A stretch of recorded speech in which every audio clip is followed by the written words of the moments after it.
నమస్తే. మనం మీనాకుమారి గురించి చెప్పుకుంటున్నాం.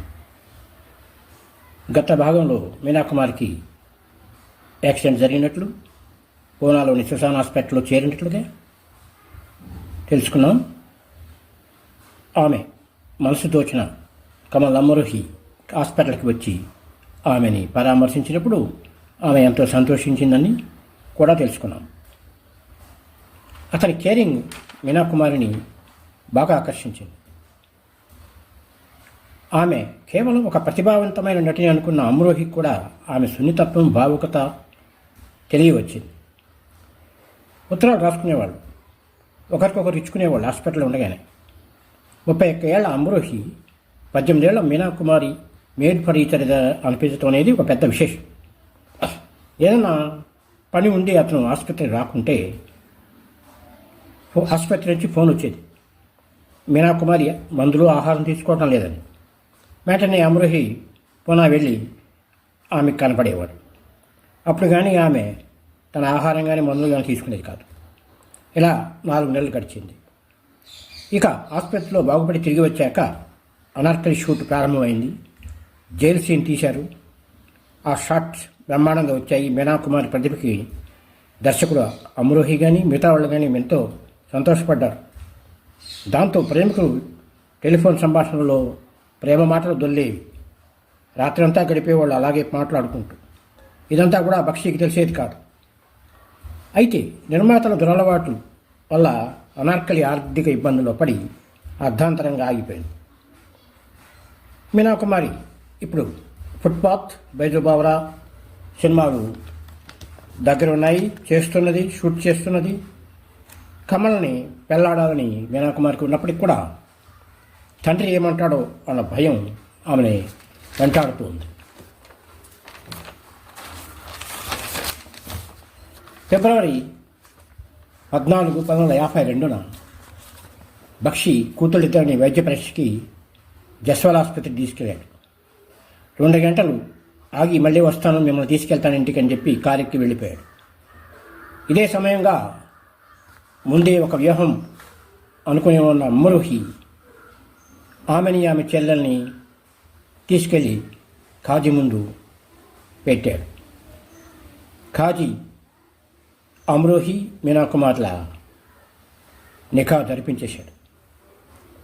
కొందరు సాక్షుల సమక్షంలో మహాజబీన్ అనే మీనాకుమారికి, సయ్యద్ అమీన్ హైదర్ అనే కమల్ అమరోహికి నిఖా జరిగిపోయింది. ఏమీ జరగనట్టే మీనాకుమారి సోదరితో ఇంటికి చేరింది. అది బక్షి కూడా పసిగట్టలేకపోయాడు. కొత్త జంట ఫోన్ కాల్స్ కొనసాగాయి. ఆదివారాల్లో కలుసుకునేవారు. తండ్రికి తగిన డబ్బు సాయం చేసేదాకా ఈ నిఖా విషయం బయట పెట్టకూడదని ఆ జంట నిశ్చయించుకున్నారు.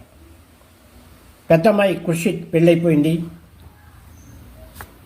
తర్వాత ఆమె పాకిస్తాన్ వెళ్ళిపోయింది. ఇప్పుడు తండ్రి, చెల్లెల్ని యొక్క బాధ్యతలు మీనాకుమారి మీద ఉంటానా నిఖా విషయం బయటపెట్టలేదు. 1952లో తమాషా సినిమా పూర్తయింది. బైజు బావరా షూట్ జరుగుతోంది. ఫుట్పాత్, ప్రణిత లాంటివి చేస్తూ ఉన్నది.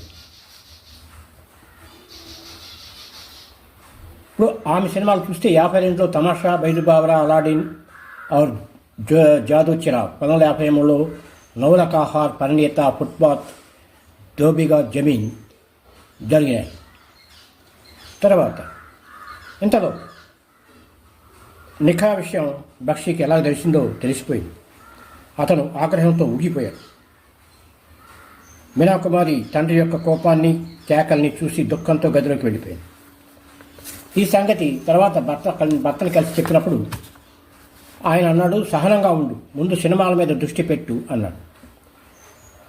ఆమె అతన్ని నమ్మింది, అతని ప్రేమను నమ్మింది. అన్నది, అల్లా దయ వల్ల నీతో పెళ్ళైపోయింది. నీవు చంపినా ఒక్క శబ్దం నా పెదాల నుంచి రాదు. నీ మీద నిందమోపుతూ ఒక్క పదం పలకను అన్నది. అంతా ప్రేమ, నమ్మకం అన్నమాట.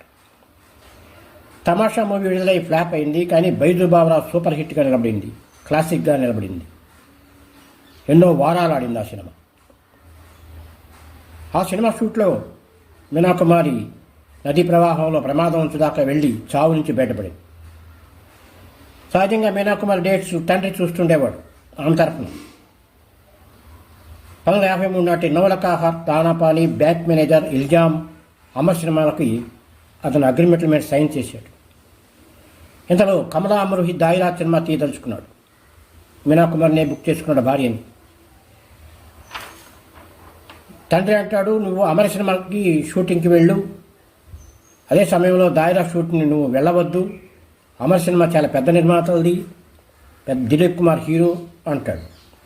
ఈమె అంటాడు, నా భర్త సినిమా అంటే భర్తను చెప్పకుండా కమల్ గారి సినిమాకి షూటింగ్కి వెళ్లకుండా ఎట్ట కుదురుతుంది అన్నట్టుగా ఆమె కమల్ షూటింగ్కి ప్రిఫరెన్స్ ఇచ్చి వెళ్ళిపోయింది.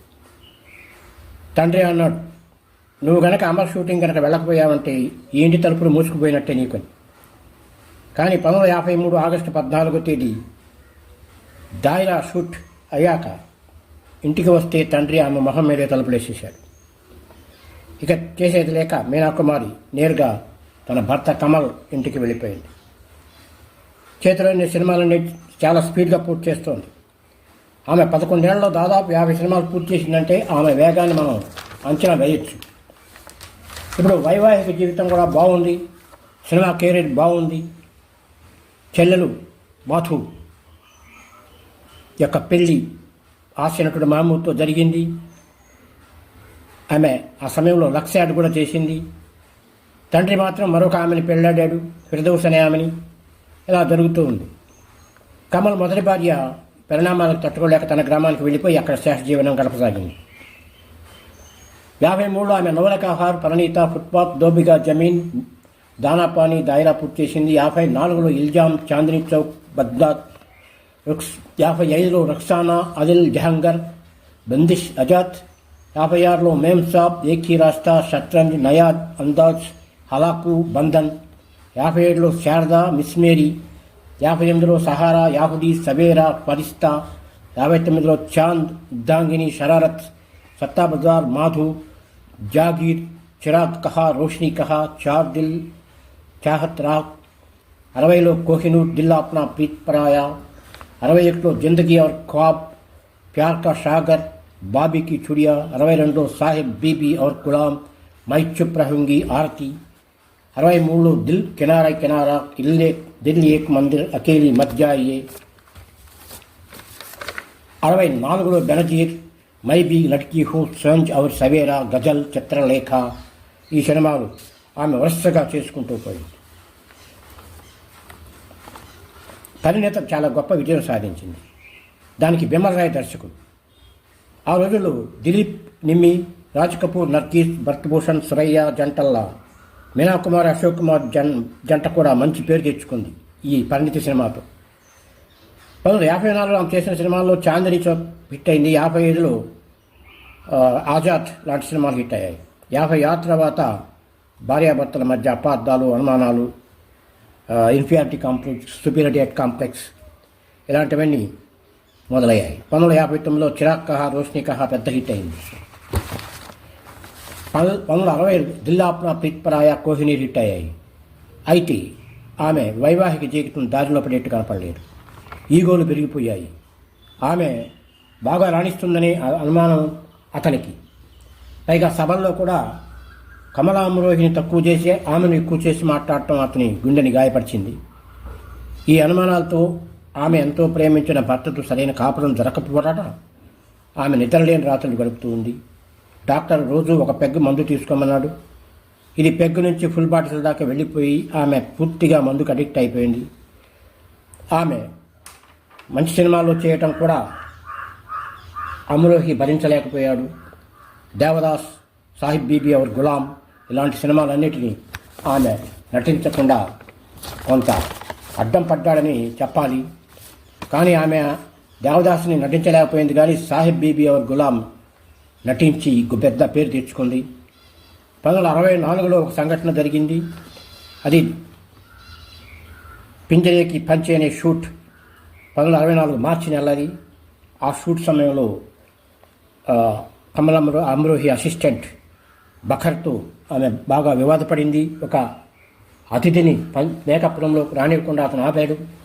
అది ఆమెకు నచ్చక అతనితో బఖర్తో పేచీ పెట్టుకుంది. ఆ పేచీ పెద్ద గొడవైంది. బకర్ ఆమెను కొట్టాడని ఆమెను ఆరోపించింది. ఈ గొడవల్లో ఆమె ఇక నేను కమల్ అమ్రోహి ఇంటికి రానని చెప్పి నేరుగా తన చెల్లెలు ఇంటికి వెళ్ళిపోయింది.